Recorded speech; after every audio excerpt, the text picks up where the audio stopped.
சிந்து பைரவியில சிந்து சிவாவை பார்த்தே ஆகணும்னு போராட்டத்திலேயே இறங்கிட்டாங்க. அது மட்டும் இல்லைங்க, விஜய் டயலாக் எல்லாம் பேசுறாங்க. என்ன பண்ணாங்க, சிவாவை பார்த்தாங்களா இல்லையான்னு பார்க்கலாம் வாங்க. நேஹா சிந்து கிட்ட இது என்னோட ஹாஸ்பிட்டல், ஒழுங்கா இங்க இருந்து போக போறியா இல்லையா அப்படின்னு கேக்குறாங்க. இந்த மிரட்டுற வேலையெல்லாம் என்கிட்ட வச்சுக்காதீங்க, நான் சிவா டாக்டரை பார்க்காம இங்க இருந்து கிளம்பவே மாட்டேன். ஒரு தடவை முடிவு பண்ணிட்டேன்னா என் பேச்ச நானே கேட்க மாட்டேன் அப்படின்னு வேற சொல்றாங்க. போற மாதிரி போய் திரும்பி தரையில வெயில்ல கீழே உட்காந்துடுறாங்க. உட்கார்ந்ததுக்கு அப்புறமும் சிவாக்கு கால் பண்றாங்க. சிவாவும் ஸ்னேகாவோட அப்பாவும் நடந்து வந்துட்டு இருக்காங்க. சிந்து தான் கால் பண்றாங்கிறத தெரிஞ்சு சிவா கட் பண்ணி விட்டுறாரு. எதுக்கு சிவா, அந்த சிந்து உனக்கு கண்டினியூஸா கால் பண்ணிக்கிட்டே இருக்கா, அவளை கம்ப்ளீட்டா நீ இக்னோர் பண்ணிரு அப்படின்னு சொல்றாரு. சிந்து போக மாட்டேங்கிறாங்கிறத தெரிஞ்சு ஸ்னேகா வந்து அவங்க அப்பா கிட்டையும் சிவா கிட்டையும் நடந்த எல்லாத்தையும் சொல்றாங்க.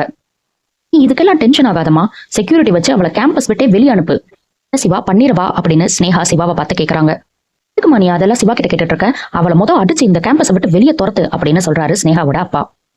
இதுக்குள்ள வெளியே இருக்கிறவங்க எல்லாம் சிந்து கிட்ட என்ன நடந்தது, ஏன் இப்படி உட்காந்துருக்காங்கன்னு கேட்டு நடந்த எல்லா விஷயத்தையும் தெரிஞ்சுக்கிறாங்க. என் புருஷனை உள்ள மறைச்சு வச்சிருக்காங்க, என்னை பார்க்கவே விட மாட்டேங்கிறாங்கன்னு சொன்னோன்னே அங்க இருந்த எல்லாரும் சிந்துக்கு சப்போர்ட் பண்ணிடுறாங்க. அம்மா இங்க இருந்து கிளம்பி போறியா இல்லையா அப்படின்னு செக்யூரிட்டி வந்து மிரட்டுறாங்க. உங்க மிரட்டலுக்கெல்லாம் நான் அஞ்ச மாட்டேன். சிவா டாக்டரை பார்க்க விடாம பண்ணி என்கிட்ட இருந்து சிவா டாக்டரை பிரிச்சிடலான்னு பாக்குறீங்களா? இதெல்லாம் நடக்கவே நடக்காது, இந்த இடத்த விட்டு நான் நகரவே மாட்டேன்னு சொல்லிடுறாங்க. ஸ்னேகா மறுபடியும் வந்து அவங்க அப்பா கிட்டையும் சிவா கிட்டையும் கம்ப்ளைண்ட் பண்றாங்க. வெளியே இருக்கிற எல்லாருமே சிந்துக்கு சப்போர்ட் பண்ண ஆரம்பிச்சிட்டாங்கப்பா, எல்லா சிச்சுவேஷனையும் அவளுக்கே சாதகமா மாத்திட்டு இருக்கா அப்படின்னு கோவப்படுறாங்க. ஸ்னேகாவோட அப்பா உடனே நான் வந்து பேசுறேம்மா அப்படின்னு சொல்றாரு. மட்டும் இல்லாம சிவா கிட்ட இந்த பொண்ணு கிளவர் மட்டும் இல்ல, சரியான கிரிமினலா இருக்கா சிவா, எதுக்கும் கவலைப்படாத நான் பாத்துக்கிறேன் அப்படின்னு வெளியே போறாரு. வெளியே போய் சிந்து கிட்ட ரொம்ப நல்லவர் மாதிரி சிந்து வாமா உன்கிட்ட நான் பேசணும் அப்படின்னு கூப்பிடுறாரு.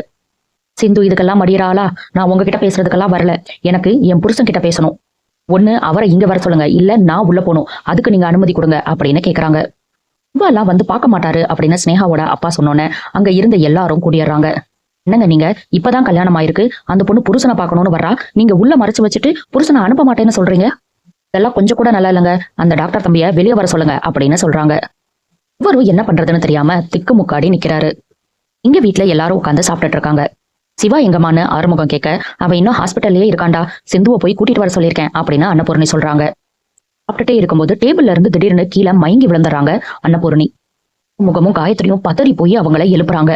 உனக்கு என்னமா ஆச்சு, கண்ணை துறமான்னு ஆறுமுகம் கதறாரு. இதனால இப்படியெல்லாம் நடக்குதுன்னு பைரவிக்கு ரொம்ப நல்லா தெரியுமே. சொல்லவும் முடியாம மெல்லவும் முடியாம அழுதுகிட்டே நிக்கிறாங்க பைரவி. பூர்ணிக்கு அதுக்கப்புறம் மயக்கம் தெளிஞ்சிருது. டேபிள்ல உட்காந்து சாப்பிட ஆரம்பிக்கிறாங்க. எனக்கு ஒன்னும் இல்லடா, ஏண்டா இப்படி பதறீங்க, நான் என்ன செத்தா போயிட்டேன் அப்படின்னு வேற கேக்குறாங்க. இதை கேட்டு பைரவிக்கு ரொம்பவே கஷ்டமா போயிருது.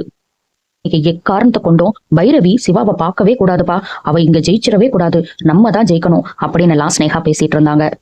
ஆனா ஸ்னேகாவோட அப்பா இப்ப வேற வழியே இல்லாம சிவா கிட்ட வந்து, வேற வழியே இல்ல சிவா, நீ தான் போய் சிந்து கிட்ட பேசணும், இப்ப பட்டிக்காடா இருந்தாலும் சரியான பிளான் பண்ணி செம்மையா காய நகர்த்துறா, வெளியே இருக்கிற பப்ளிக் எல்லாருமே இப்போ சிந்துக்கு தான் சப்போர்ட், நம்ம ஹாஸ்பிட்டல் ரெப்புடேஷன் போயிடக்கூடாதுன்னா நீ தான் போய் சிந்து கிட்ட பேசி இங்க இருந்து அனுப்பணும் சிவா அப்படின்னு அவர் சொல்றாரு.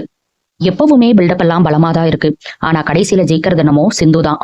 எப்படியும் சிவா வந்து சிந்துவை பார்க்க தான் போறாரு. சிவாக்கு சொல்ல முடியாத அளவுக்கு கோபம் வருது, ஆனா என்ன பண்றது, எதுவுமே பண்ற நிலைமையில அவர் இல்ல. இதோட இன்னைக்கு எபிசோட முடிச்சுட்டாங்க. அடுத்த வாரம் என்ன நடக்க போகுதுன்னு நம்ம பொறுத்திருந்து பார்க்கலாம். அடுத்தடுத்து சிந்து பைரவியில என்ன நடக்குதுன்னு தெரிஞ்சுக்க சப்ஸ்கிரைப் பண்ண மறந்துடாதீங்க.